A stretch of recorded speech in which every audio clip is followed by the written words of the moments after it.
There was some discussion recently on the Facebook page Alone Life about whether the beach in Alone is a swimming beach or not. Some said it was not particularly safe. What is your take on this? You seem to enjoy the water. Well, you can swim, but the current is really strong. Mm-hmm.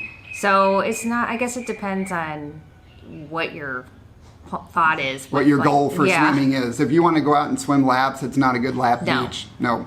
Because there's a lot of waves. It's really good for surfing. I like to just go play in the waves. That's instead of swimming laps, I do some swimming back and forth in between the waves. Yeah, right. And then I just play in the water. That's exactly right. We do that. I do some swimming too, but I know that I'm going to have to stop Yep. and jump or go underneath the waves. I usually go under. Amelia goes over. Yes. And they're lifeguards on duty, and they keep a really close eye to make sure nobody gets out too far, because it can get pretty strong. Yeah, especially when it's low tide. Yeah, be really careful. I don't swim when it's low tide because the water goes out so far, and then the drop off isn't that far from the shore, and the current is really strong. So I usually go out when it's like middle or high tide to swim. It's safer then. But there is a strong side current too, so you might get in the water and find yourself like 100, 200 yards down the beach by the time you realize how far you've gone. So it can be very strong current, but it's fun to swim in, and you get a lot of good exercise. I also walk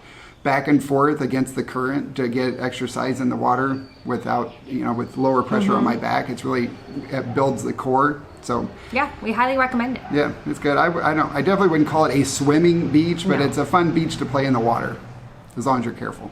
And they just built a new lifeguard stand on the north end of the beach, so we're pretty happy about that. Yes, we're double protected now. Yeah, so it's not just on the south side. If you found this information helpful, leave us a like. And hit the subscribe button and ring the bell, please, so you get notified about our next uploads. We'll put a link in the description to all of our frequently asked questions.